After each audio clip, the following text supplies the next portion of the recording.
Pastor Michael, day 12. We're going to do some yay, nay, or nuance for our patrons after this. But Pastor Michael, we are going to discuss, at least briefly, 2 blog articles on the top theology stories of 2023. One from the Gospel Coalition and one from a Telegram channel I've started following recently called the Evangelical Dark Web. And if you wanted the people who are ready to come at all of the big evil leaders, it would be the people at the website, the Theological Dark Web. Now, and so it'll be interesting to see how these top stories compare. And so we will look at these. I am still drinking Liquid Death. I didn't have time to get a new beverage. But I'm sure that's not a trend. Which is just water. And so if you weren't here for the last episode, it's just water, I guess. Right from the Alps. That's all you need to know. Which, if Liquid Death does not, give you a picture of beautiful, flowing, clear streams coming down from the Alps, I don't know what would. I don't know. Maybe this can would. But, all right. Doesn't that make you think of the Swiss? So, Pastor Michael, let's look at Colin Hansen's rundown of the top stories from 2023. We've talked about a number of these, and so I'm intrigued to see how many of these we actually covered already. All right, Southern Baptist Convention disfellowships Saddleback Church over female pastors. Indeed, Pastor Michael, that of course was a major story. When one Rick Warren, the trainer of 1 million pastors, the launcher of 1,000 churches, probably more. Who posthumously gave Charles Spurgeon an MDiv, who personally trained the great Charles Spurgeon, who asked to never be given honorific degrees, who himself changed the world with his Daniel diet. Yep. Not even him, but his successors adopted female elders and were disfellowshipped. So obviously, apparently, this is going to continue to be a problem because Baptists who agree on nearly every theological point disagree about how confession should function in the convention, united around mission. I think you would want your missions to be done by people who agree to obey the very clear, obvious teachings of Scripture, everybody. That's just how it's got to be. All right, number 9. This is an interestingly framed one. Pro-life movement regroups after electoral setbacks. In the 6th month of 2023, the first year after Dobbs overturned, righteous, life-affirming laws do indeed change behavior. But during this fall elections, abortion advocates prevailed in Ohio, defeated pro-life candidates in Kentucky and across Virginia. The next phase of the pro-life movement will need to prioritize persuasion, so every unborn child will be treated as bearing the image of God. Pastor Michael, we did not talk about the setbacks the pro-life movement faced in this year. Yeah, I know that. I mean, there have been different times that we've talked about abolitionism and some especially of the different, before Dobbs and in the lead up some of the pro-life movement and different things like that. I think it's notable for sure, but I don't know if you would place this in the top theological thing. Although it's a major topic, right? I mean, it is a major topic because of that, but I wonder if the theological topic is not, hey, how do we convince people? How do we, persuade?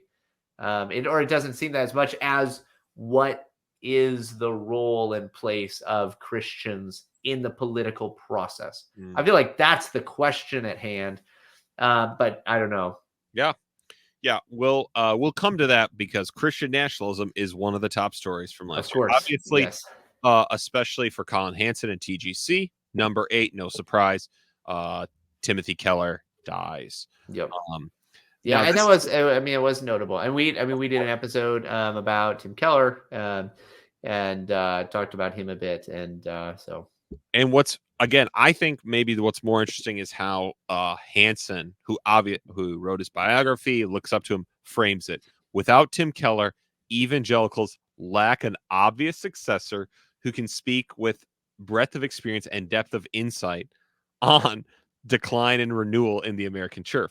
We're left wondering what else he might have written about the Western obsession with identity, with his unique combination of biblical exegesis and cultural analysis.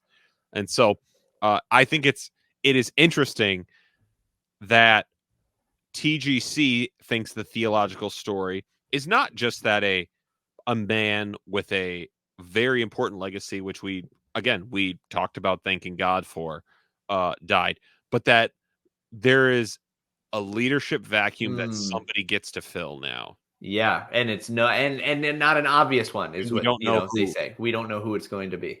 Yeah. That is really fascinating. And again, I think it just keeps pointing out these conversations will be contentious because people perceive these things as up for grabs, right? All right, a very interestingly framed one. Fears of Christian nationalism focus on new speaker. 2 years after the term Christian nationalism emerged in the aftermath of the U.S. Capitol attacks, definitions remain elusive. And then Mike Is Johnson. that true? Did that term really just come about after I'll just tell January 6th? Is that what happened? you, yeah. I feel like that was a term that was around and in the air long before. The first time we interviewed Stephen Wolfe on Two Kingdoms Theology years before that, he said, I'm writing a book on Christian nationalism. Yeah, so I mean, it's been around. It's just not maybe. I'm even listening to what he's had so far, right? It's actually more so focused not on theological stories, but on, hey, what do kind of like mainstream media sources think about some of these things, Right. right? Like that doesn't it seem that way a little bit? Yeah. That's how it's focused. Hey, what it's almost more political, right? Like, hey, what are these political stories that have a theological bent to them? Right. Right. Obviously, I would say What a culture warrior, by the way. yes. What I, a ouch. what a culture warrior, Don't Colin accuse Hansen. this poor guy of that. I would say the Saddleback story is a direct right Yes. inside evangelicalism. Yep. Pastor Tim Keller dying, a direct theological story. But again, right, this idea, yeah, the only question of whether influence will come from Christianity or another religion or secularism is variant. It's right. So there you go. All right, this next one, I don't even know what to say. High profile conversions suggest disenchantment with secularism. I do think there's probably a disenchantment with secularism, but I'm about to read 3 names of people that I've never heard, and they could have been strangers that I live next door, like that I've met in a coffee shop. Ian Hershey, Ali, Catherine Dawn Drockenberg, and Molly Worthen came to Christianity from divergent backgrounds. Do you know who any of those people are? Yeah. I don't know the last one. Oh, okay, great. I'm just Ayan Hersey Ali's been a kind of well-known, prominent speaker against Islam. Coming out of Islam, if I remember correctly. I may be mixing her up with somebody else, but I believe so. Anyway, it was kind of involved in maybe like more like this is maybe just my perception, which I don't even know what liquid death is. So don't I trust don't, everything that I think and I don't know about what what's going on in the who any of culture. these people are. Right. So. But she was, I think of her more involved in kind of the intellectual dark web, those types of circles. So that is interesting to me. I didn't know actually that she converted. Kat Von D is pretty recent, somewhat recent, but she was well known for, and I only know this because I just started to listen just to the beginning of a podcast that she was on with a comedian, because I had heard that this is a woman who's a high profile conversion recently. But I just started to listen, and apparently she was like a well-known tattoo artist, was on LA Inc., I think, or like those like tattoo reality shows, and was known for that, and kind of deeply involved in some pretty dark stuff around that, and has recently converted to Christianity, seemingly in not like a big flashy way even necessarily, but just in a kind of a regular, smaller church kind of a setting. Yeah. I mean, our podcast reported on this, not when these apparently fairly respected people did this. Back early on in this podcast, we did it when Kanye West, of course. That's Back when that was who boy has that one not gone as it not aged. not gone as it could have gone. So number 5, dechurching trends defies expectations. Not until this year did we fully comprehend the scale of departures from the church in the last 25 to 30 years, right? So again, we've talked about, again, this is again a theological story of the people is the huge amount of people leaving. This next one we've talked about in this 12 days. Gen Z shows signs of spiritual revival. What does he point to? I'd be interested to know what he points to. Reading the surveys of America's second youngest generation will worry anyone that this cohort's widespread suffering from mental illness, confusion over gender and sexuality. Of course, optimism about the youth couldn't have been running high for many in the 1960s either. But now we're looking back and celebrating the Jesus revolution. Well, advertising that movie isn't really an argument that Gen Z's, that we're all going to make it as a good. Hey, kids, remember the 70s? Like, what? That movie you loved? That movie that some of your parents loved, right? Like, exactly. You didn't. I'm not saying I didn't see it. I'm not critiquing the movie. I'm just saying probably not a lot of Gen Z are watching that movie. Did the average TGC reader see it? Maybe. All right. Theological assessment of this year's Asbury Awakening found many encouraging signs of enthusiastic worship and genuine revival. Perhaps the Lord is singing a soft and sweet song. I'm clicking on this link. I don't know. What is it? Generation that has faced so much. What is the link? It's just a link to all you want to do is worship. A student reflects on 8 months after Asbury. Now, these are not the things we point to as reasons. By the way, those are not the signs. Those are not the signs at all. I'm actually shocked that he jumps from those things to look, Gen Z, it's really happening. But it's so interesting that revivalism is still so much there, even though you've seen over and over that actually that doesn't necessarily have lasting effects unless it's real, right? But usually when it's real, it takes a totally different form. So for instance, Jesus Revolution, the Jesus People movement, I think was a true revival of God's Spirit. And one of the reasons I believe that is because I still meet people to this day who are parts of churches and networks of churches and denominations, or that have all stemmed from ultimately people who were saved during that move of God's Spirit, right? Like that is a lasting testament to what God is doing.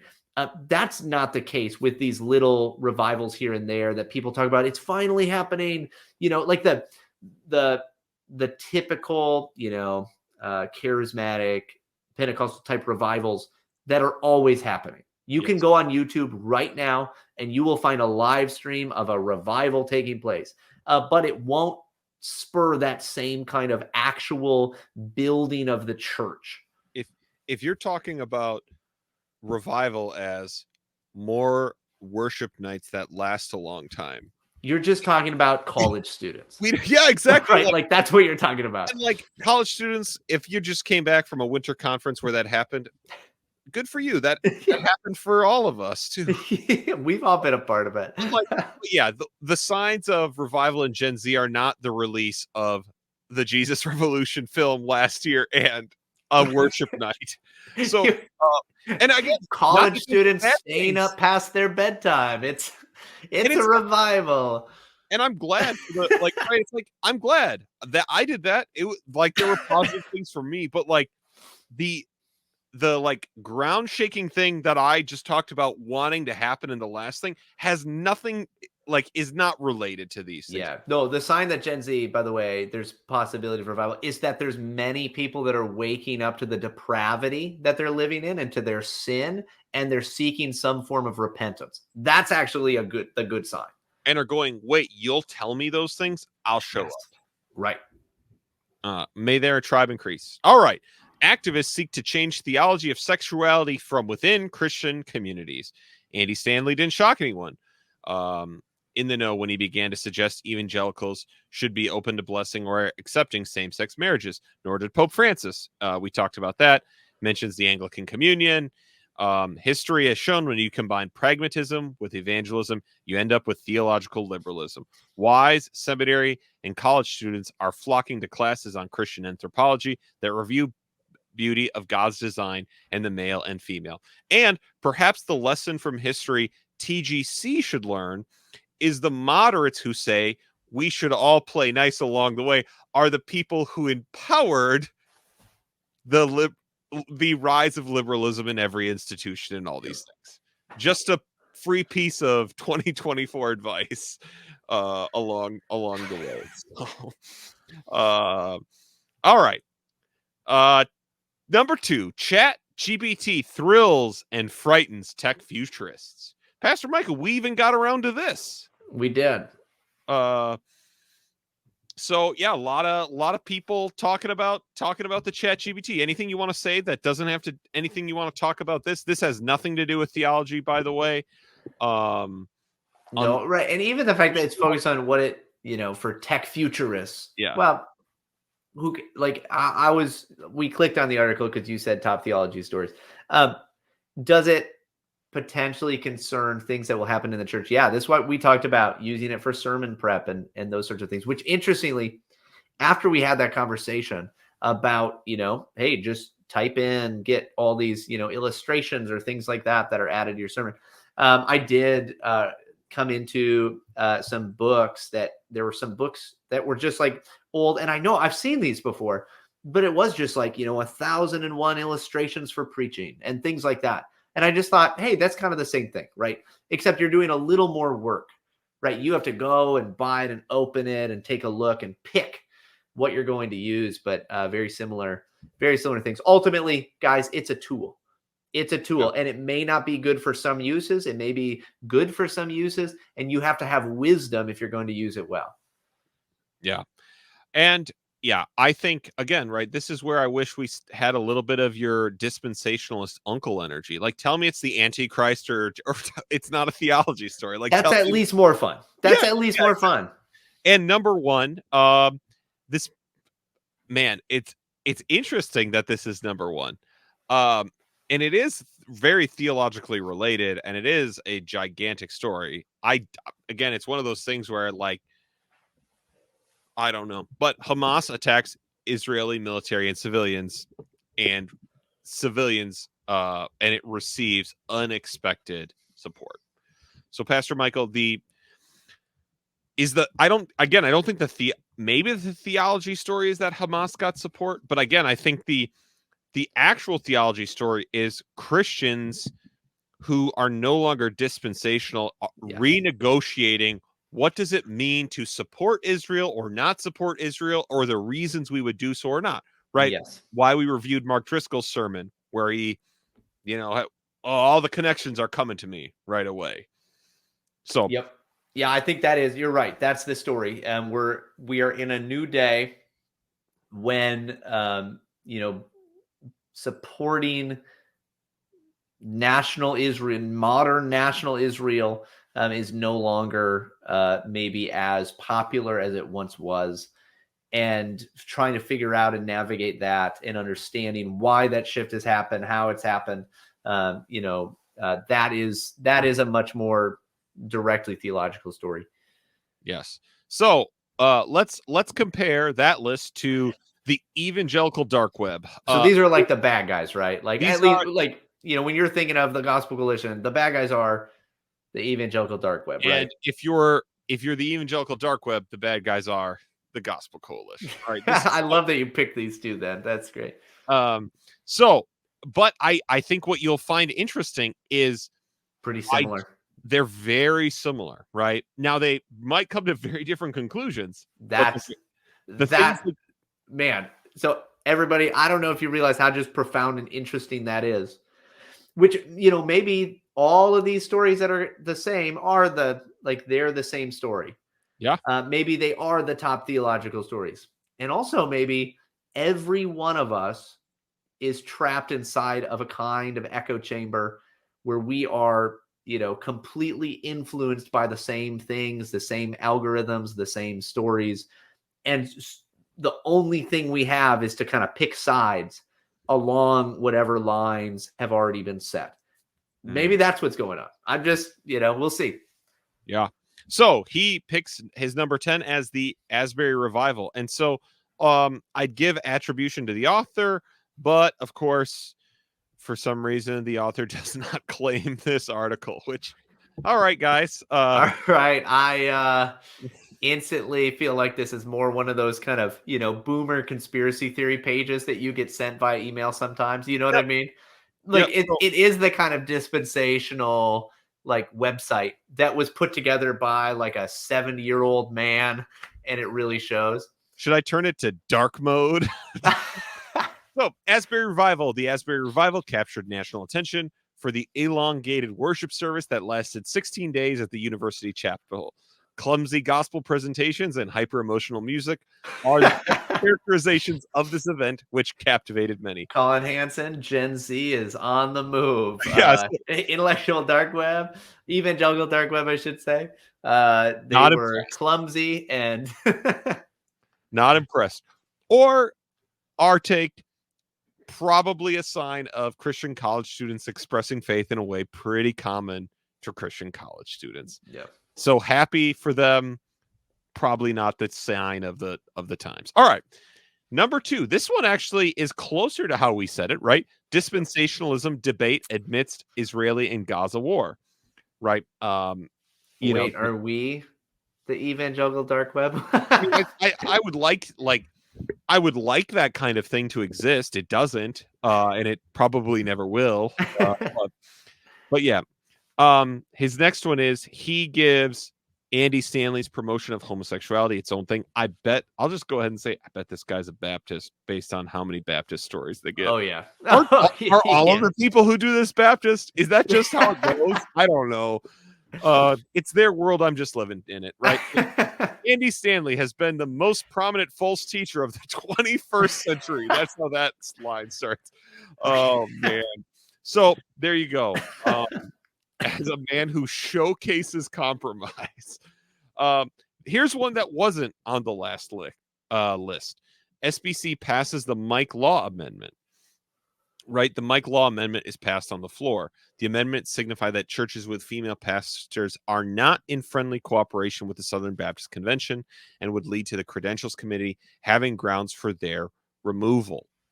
And so, right, it will have to be ratified or whatever, and that this is it's going to be an uphill battle in the Southern Baptist Convention.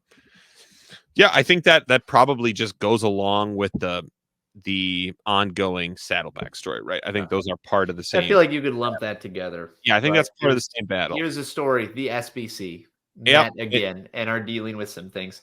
And again, the defeat. Of course, here we go.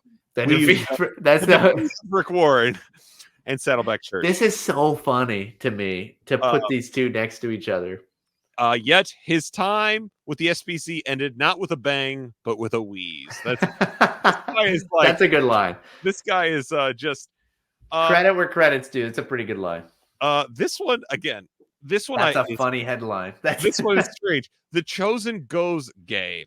Now, I'm only going to read this. I haven't read all of his things because some of his the ways he talks about things. As I was like, let's just go through this. I started reading some of the sentences. I'm like, maybe this article doesn't deserve the time. Yeah, the time. But this again, it's the boomer old man dispensationalist website. It's the same thing, right? Like that. So, apparently, what happened was The Chosen had a gay flag in a promotional video. I remember this. It was like in the background on set.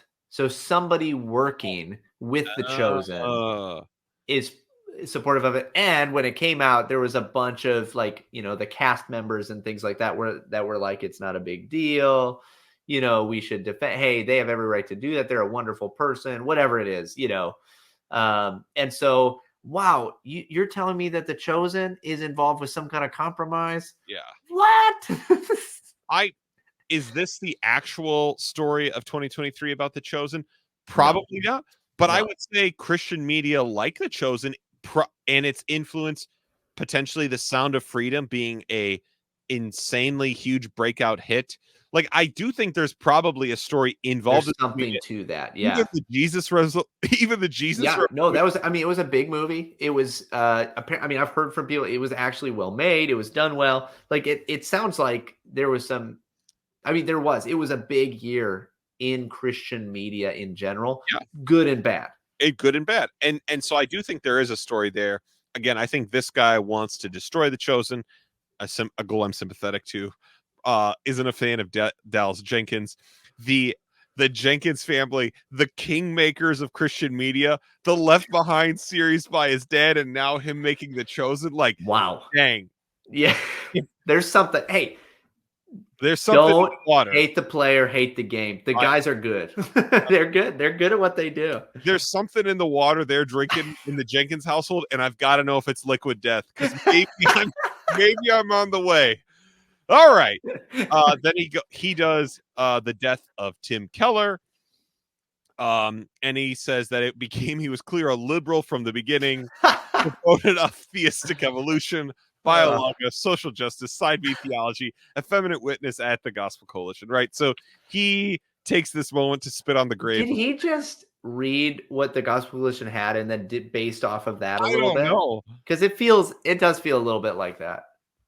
Anglican Church removes Church of England's first among equal status. To an American, it may seem ho hum, but the Church of England being stripped of the first among equal status in the global Anglican community is a major victory in the battle of Anglicanism. This, I actually think, is probably a good get on the story. The And like an unprecedented, actual, hey, when it comes to not just like, here's what happened in the SBC, which matters. I'm not saying it yes, doesn't matter, right? You guys, you're a bigger denomination than us. Well, yeah, I get it. But like this is a real like bigger deal in this the is like the global Christian scene. because of how awesome and based the bishops in Yes. Africa are compared Seriously. to England.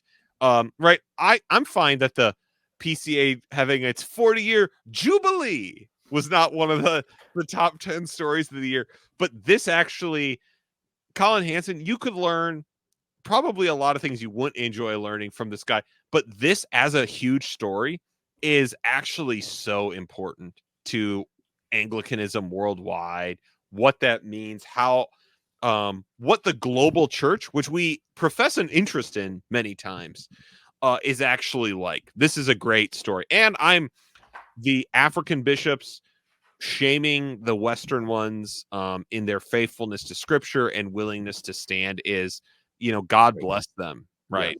And may their tribe increase. All right. The papists go gay. Again, basically, he's just recycling that line now. He liked it. You can He like, tell when he typed that one, he was like, I got a good one here. Hey, yeah, honey, come over here. I want to show you this. And she's yeah, like, he I don't loves know. that. I'm just gonna keep knitting. That's this is what I imagine happening. And again, what's interesting about this is, again, pairing these two. This guy is just like, let me be blatant about what I want you to think about everything. Colin Hansen is a little more tricky with a million hyperlinks But and it's what. clear that there is a bit of a a Right, spin on things. right. Because here's another great example. This guy's number one story is not, as Colin Hansen put it, which was his number 7 story. But again, it tells me everyone's going to talk about this next year. Fears of Christian nationalism focus on new speaker. This guy's number 1 story is Christian nationalism rises.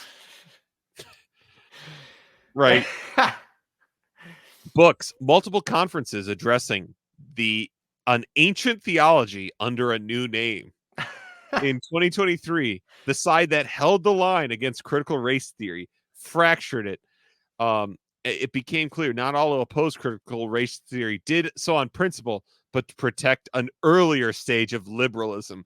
G3 Ministries became the embodiment of this split, and their credibility tanked with their preferred allies and atheists, leading to their discrediting.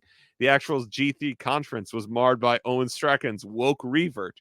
The Christian news cycle was dominated by Christian nationalism, but each attack made it stronger. The Christian nationalists piled up its W's around the world in Uganda, Hungary, and some U.S. states. The revitalized political theology is only getting started. I mean, Wow. Wow. You know how sometimes, it's the, hey, we're at a family get together and your uncle that you generally like and you generally agree with starts to get a little bit pushy, starts to, kind of say things he maybe shouldn't in this particular family context. And you think like, we agree on a lot of stuff, but I don't really want you talking in public. yeah. Like that's probably a little bit of this, right? I do think, by the way, at least in the American context, Christian nationalism is one of the biggest stories. It's It been will one of the be. biggest debates, one of the biggest discussions, as far as I can see, whether it be on like local level all the way to bigger. And actually, if you break down a lot of the things that you saw on both of these lists, they actually have to do more with politics than not. And I would argue that really, so when I say Christian nationalism, maybe not even just Christian nationalism, but like that tied with, hey, how do we actually respond if we don't like that? What should we be doing when it comes to the political scene, right? That I actually think that might be probably one of the bigger stories, even if we would put it different than either TGC or And this guy. I think it's very interesting that TGC, the influence, and again, I think Colin Hansen, because he's a trained journalist, he just writes this way more generally. I also think the way they try and influence things is more through suggestion and insinuation. Yeah, which I think they would call persuasion. Yeah, which is fine. Yeah. This guy's version of persuasion is shoot everyone, because the problem The Baptist way. Yeah, I know. The problem with how this guy goes about this is like this is the problem with what often is called discernment ministry, is that it ends up you saying, I've shot everyone and now it's just me. Like Yep. and this is why, like, again, like I follow this Telegram channel, and there's just as likely I'll keep following it and there'll be a picture of me on the next one. This clown in 2020. Yeah, well, that would be so. Oh man, I hope he does it. I hope he knows it. He finds out about this podcast. I hope he does it, because that would be so good. Oh man, that'd be so good. This clown is. I can't wait to see him compromise this year. This week. In the same denomination as Tim Keller. Right? And then hyperlink to everything he doesn't like about Tim Keller. Like this. Yeah. So I think that, like, that's the. Don't be like that in 2024. Why can't you be normal? That's why I feel like we can say this to everybody. Hey, we are the third way now. I look at us. Look at us. We are the third way. You know that I had this like really uncomfortable realization where I think I realized that I'm the third way. Yeah, we are like wrestling. Man. This is definitely the third way. Evangelical dark web's target of 2024. And here's what I mean by it. I don't know. This dude, day 12 has went off the rails. It has. I don't know what we're doing all at this point. This water, this Alps water. All I'm drinking is liquid death. I don't know what happened. This is what off the rails, and we're gonna keep indulging it because we are going full Pop-Tarts mascot here to end this, and I'm gonna pull up a clip of him for you, so we can at least go out with him dancing. But I've realized, and this is what I think the third way needs to be now. The third way at one point was, now a guy wrote a great article about Tim Keller's followers that it would be great for us to do a tweet thread and stuff that would be great for us to talk about in this new year, maybe after I have a baby. The third way in which I'm using it is I am holding to all these convictions and I'm attempting to persuade for it to be persuasive for them. Is that kind of what I've realized I'm getting at? Does that make sense what I'm saying about like what I've realized I'm doing is I actually I'm not saying I can't sit in this camp. I need to be in a different camp. I'm saying I do sit in this camp, and I am interested in communicating across. Yeah, actually trying to win people over to what you are thinking. Instead of the lines are drawn, it's a fight. Yes. And there's a fight, maybe a fight element, but like, hey, in the end, my goal in this is actually to convince you to come this way. Like that's what I want. The goal in much of how we do this podcast is, hey, we want people to continue to learn what it looks like to be faithful, which we believe is to continue on the path to the Reformed and Presbyterian world, even if they're not there yet, right? Like we want that, right? Whereas because of the extreme polarization that we're seeing right now, whether it be the guys who are like, all right, gloves are off, let's do this, the evangelical dark web types, or whether it be the people who still think that they're moderates, but will also take every chance they get to destroy, people and the lives of anybody that they disagree with. On the other side, right? Like you've both drawn lines that require you to just destroy the other person. Yeah. That's it. But actually, no, there is a way we can I'm not even saying find common ground, right? We want to persuade you to come this way, to come Right. this direction. That's ultimately what we want. And that we understand that our perspective, just like when I wasn't confessional, there was I wasn't confessional. I wasn't a confessional Presbyterian when I started learning about the YRR. Yep. And that somebody, and in that case, someone named Mark Driscoll helped me begin to understand that. And then other people, better people, continued to talk to me. And even though I didn't understand, even though I didn't agree with them, even though I made mistakes, even though I was impulsive, even though at one point I was like, dude, let's go, theonomy, or for whatever trend I was attracted to at that moment, people kept caring and kept talking to me in ways that were helpful. And that's what I want to do. And I don't want to, I don't want to be in the third way where I throw my own side to the wolves to try and persuade people. Right. But I do want to persuade them. Yes. Right. I do want to persuade. And I obviously, because I am not the rage stage Baptist, I also don't have the right to just throw everyone to the wolves, because the Church of Jesus Christ is bigger than me.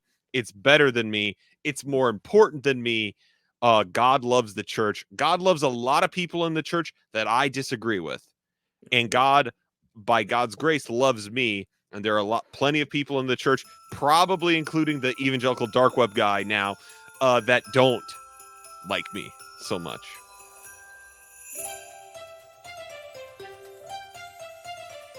So, Pastor Michael, this is the final 12 days of Restless. This is not what was actually broadcast, but this is what someone did to make the reveal of this Pop-Tart guy even better.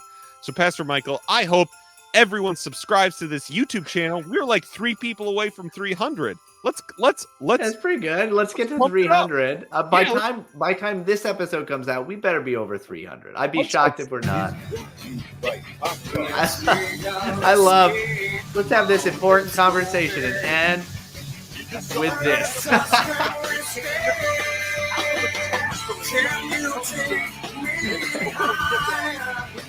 So good. So good. All I watched, all my Twitter is clips of that to different songs and different things, but that's all I need. Everybody, 12 Days of Restless. I'm having a baby. I'll see you later.